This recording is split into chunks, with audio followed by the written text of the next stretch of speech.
Motivation Team. Hey, I'm so glad, boy. I'm glad, boy. It's Monday. Happy Monday.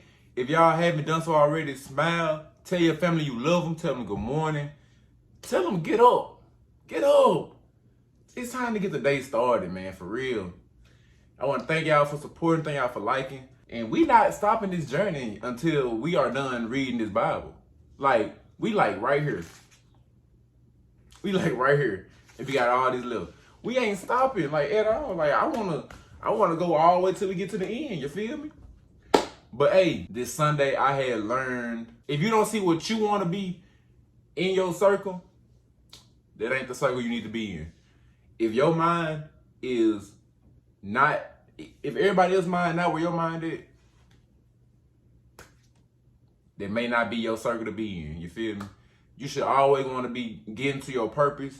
Life is too short to not be working towards your purpose, at all. You got to make hard decisions if you want to be where you want to be in life. So you can either sit down, talk with them, be like, hey, y'all don't like this right here. Y'all don't like to do this here. Y'all don't want to try to do this here. And if they ain't rocking with it, then you gotta find you gotta know what you want to do. You want to procrastinate and keep trying to get them to be on what you on, or do you want to come over here and you want to just be on your own, working towards your purpose, working towards your goals, and then eventually, you gonna be so used to being by yourself, being isolated, that you gonna be able to shoot right off. And I ain't gonna lie, that's what I'm going through right now. I'm isolated. Kyrie, y'all know basketball, y'all know Kyrie, he'll come down the court, put that one up, clear the flow, ISO. I'm calling ISO all year. But yeah, y'all, let's go ahead and get into this word today. Y'all remember I ended off Saturday saying that Pharaoh was trying to come back through. Let's go and get into it, man.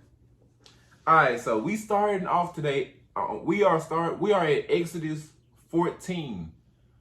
I think I need to start saying that every time I come out here, so y'all will know where we at. So we are at Exodus 14. So the Lord told Moses to speak to the Israelites and tell them to turn around and set up tents in Pi. Y'all, these names gonna they gonna give me Pi-Hahiroth, between Migdal and the sea. Pharaoh will say that the Israelites is wandering the land and the wilderness have boxed them in. He said, I will give Pharaoh a stuck-up heart and attitude so that he will come after them and try to bring them back. He said, I will gain respect from all him and his people and the Egyptians. He said, and the Egyptians will know I am the Lord. So the Israelites did just that. They listened and they set up their tents. When Pharaoh had found out that they left, he got hot and he changed his mind about his decision. He said, what did we do? We let them go? And we rushed them out? Yeah, y'all were the ones rushing them out. Your firstborns died in shoes. Y'all were ready to get them out of here. Nah, we ain't letting that slide. Pharaoh gathered up all his best men. He got 600 chariots, and he got a captain over each one of them. And the Lord gave them their attitude, and they charged after them with their fists up in the air, ready for war. So they ended up catching up to them, and while they was camped up, I'm gonna put the word on screen. While they were camped up by Pi-Hahiroth, across from Baal-zephon, the Israelites looked back. Hey, Pharaoh coming. They going crazy. They are going crazy. They like Pharaoh and his army, they beg, they going crazy. They calling for help. They calling to the Lord. They calling for Moses. Where is Moses' ex? And here they go complaining. They said, Moses, there wasn't any graves in Egypt or something? So you brought us out here into the wilderness to bury us, to kill us out here? Oh, okay. That's what your plan was. Okay. Moses just sitting there just like this. This man brought us out here to die. Man, we told you to leave us alone in Egypt. We could have just went back and been serving for the Egyptians. Moses like, man, calm down. Y'all need to calm down, stay where you at, and witness how the Lord finna get us out of this situation. The Egyptians that you see now, you ain't finna see them no more. The Lord like, what y'all crying to me for? Moses, get your staff, raise it up over the Red Sea, and part it down the middle. Moses like, he put it over the Red Sea. What he do? Red Sea divided in two sections, and they went straight through the middle. They crossed through the Red Sea. So as they walking, they got waves of water just on the left side and the right side of them. They got waves of water. And the Egyptians, they tried to chase after them, but the Lord made their chariots stuck. He made their chariots be stuck, and it was hard for them to keep going, to pursue. They started shouting, retreat, retreat. We got to go back. The Lord is fighting for them. We got to go back. The Lord told Moses, hey, go ahead and do it. Moses put his staff back up, put it over the Red Sea, closed it in. Closed the Red Sea right back up through the middle. All the Egyptians that was in the middle of it, they got flushed out.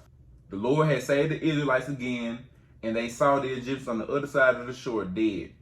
They realized that the great power of the Lord, and they trusted him, and they trusted Moses. Now, I see why the Lord gave Pharaoh that heart, that stuck-up attitude to just keep fighting to get the Israelites back. Because if he never gave Pharaoh that heart, then he wouldn't be able to show his authority. The Lord wouldn't be able to show his power. If it was just so easy for him to just get the Israelites and go on by the business, he wouldn't be able to do the mighty things that he's doing, that he's showing the Egyptians.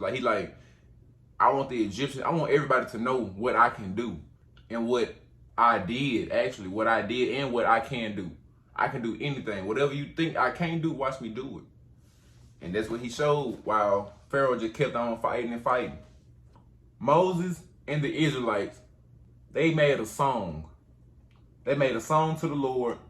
And if y'all want to go look at it, it's Exodus 15, 2 through 19. The Lord is my strength and song, and he has become my salvation. He is my God, and I will prepare him in habitation. My father's God, and I will exalt him. The Lord is a man of war. The Lord is his name. Pharaoh's chariots and his host hath he cast into the sea. His chosen captains also are drowned in the Red Sea. The depths have covered them. They sank into the bottom as a stone.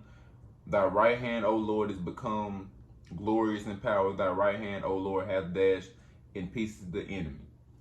And in the greatness of thine excellency, thou hast overthrown them that rose up against thee. Thou sentest forth my wrath, which consumed them as stubble. And with the blast of thy nostrils, the waters were gathered together. The floods stood upright as an heap, and the depths were congealed in the heart of the sea. The enemy said, I will pursue, I will overtake, I will divide the spoil. My lust has been satisfied upon them. I will draw my sword, my hand shall destroy them. Thou didst blow with thy wind, the sea covered them. They sank as lead in the mighty waters. Who is like unto thee, O Lord, among the gods? Who is like thee, glorious in holiness, fearful in praises, doing wonders? Thou stretchest out thy right hand, the earth swallowed them. Thou in thy mercy hast led forth the people which thou hast redeemed. Thou hast guided them in thy strength unto thy holy habitation. The people shall hear and be afraid. Sorrow shall take hold on the inhabitants of Palestina. Then the dukes of Edom shall be amazed. The mighty men of Moab, trembling, shall take hold upon them. All the inhabitants of Canaan shall melt away. Fear and dread shall fall upon them by the greatness of thine army. By the greatness of thine arm, they shall be as still as a stone. to thy people pass over, O Lord, to the people pass over, which thou hast purchased.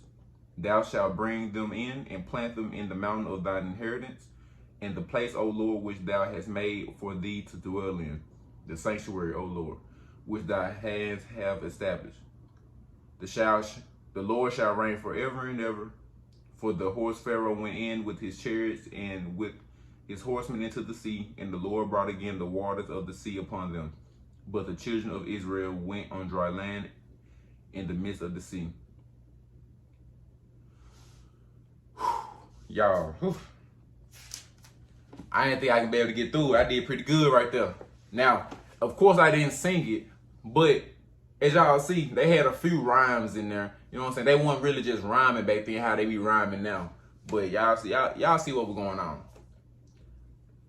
All right, so it said the Miriam, Aaron's sister Miriam had a tambourine in her hand. Her and all the women went out dancing. Miriam said, "Sing to the Lord, for we have triumphed gloriously. The horse and his rider he thrown into the Red Sea." And y'all lucky I can't praise dance. If I can do the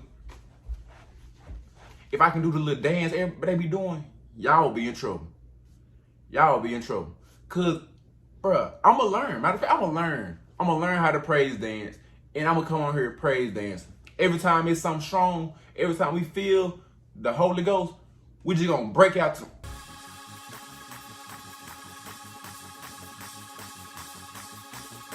we just gonna break out the dancing because, hey, why not? All right, I done got tired doing all that. 3 days that went by, Moses led them away from the Red Sea, and now they are in Shur, and they haven't found no water. So when they made it to Marah, they couldn't drink their water because it was bitter. So y'all know, of course, the people complained straight to Moses. Moses is chilling. So we supposed to Hey man, what we gonna drink? Oh my gosh. Moses cried to the Lord, and the Lord showed him some wood. Moses got the wood. Moses got the wood, threw it into the water, and the water became sweet. After that, the Lord gave them a test to see where their loyalty lies with him. He told them, "If you listen to me and what is right, obey the commands, and I will not make you suffer from the diseases the Egyptians had. For I am the Lord that can heal you." They then traveled off to Elim, where it was 12 wells of water and 10. What's 10? What's 10? 70. Where it was 70 palm trees, and they set up their tents by the waters. So they kept on going past Elim, and they were going into the wilderness of Sin, which is between Elim and Sinai, on the 15th day of the second month.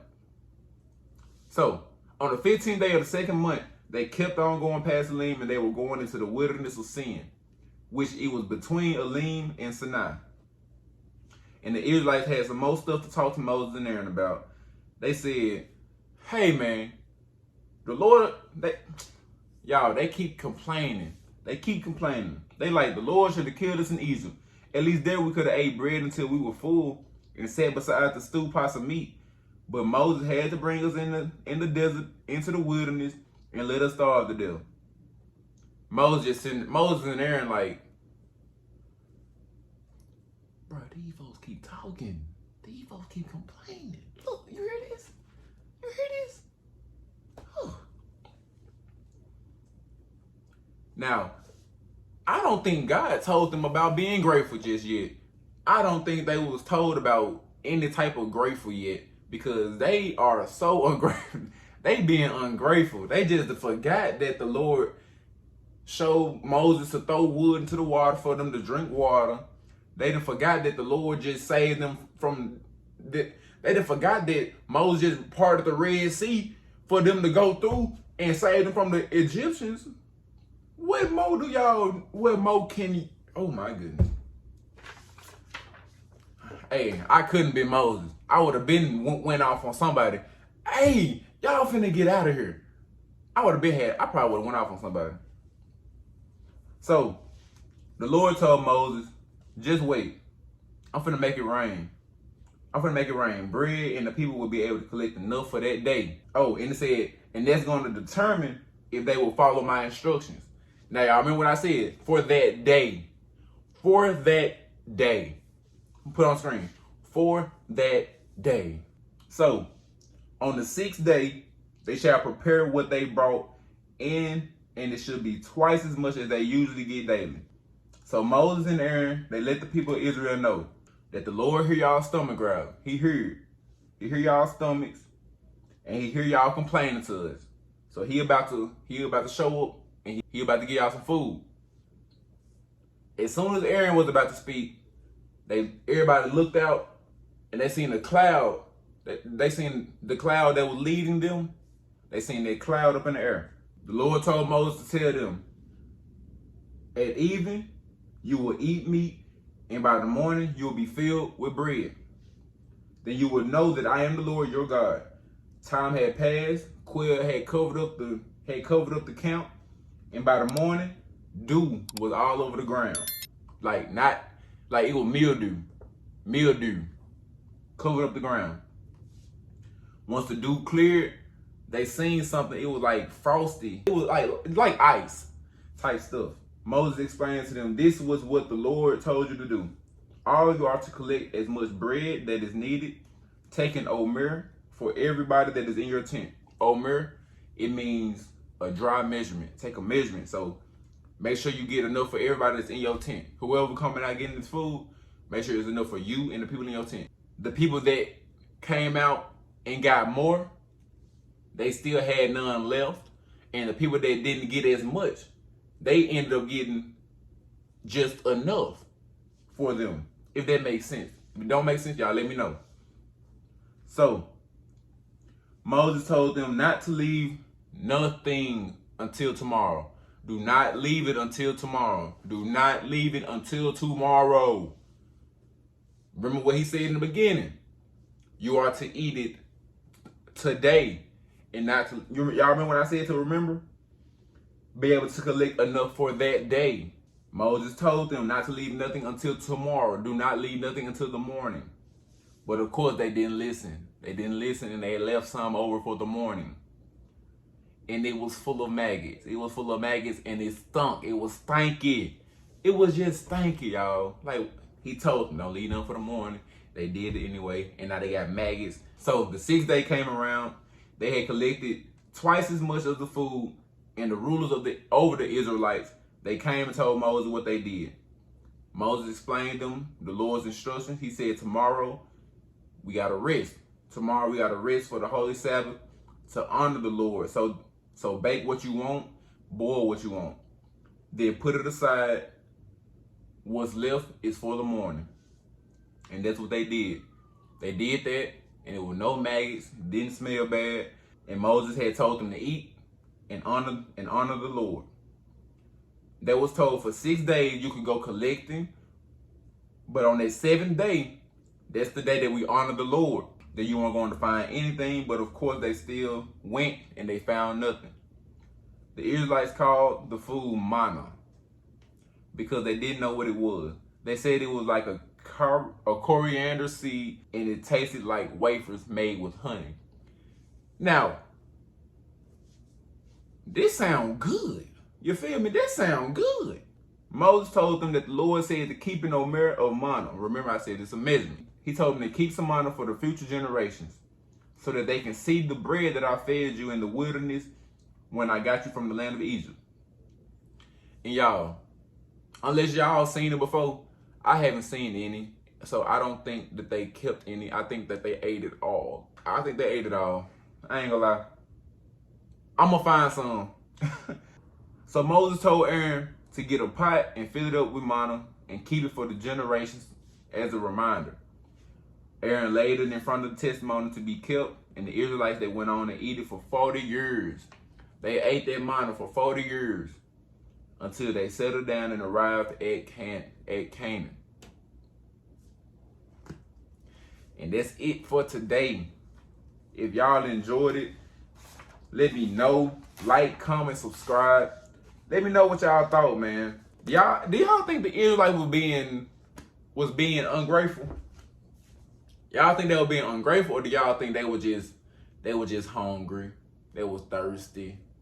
You know what I'm saying? They wanted to be spoiled. You know what I'm saying? They ain't never been spoiled before. So they wanted to be, you know what I'm saying? They wanted some, they used to getting treated bad, but they was fed. At least they was fed. I guess that's what they getting at. I guess that's what it is. But let me know what y'all think. Keep praying. Keep counting your blessings. And all right, bad community. Blessed and bitches generation. We out.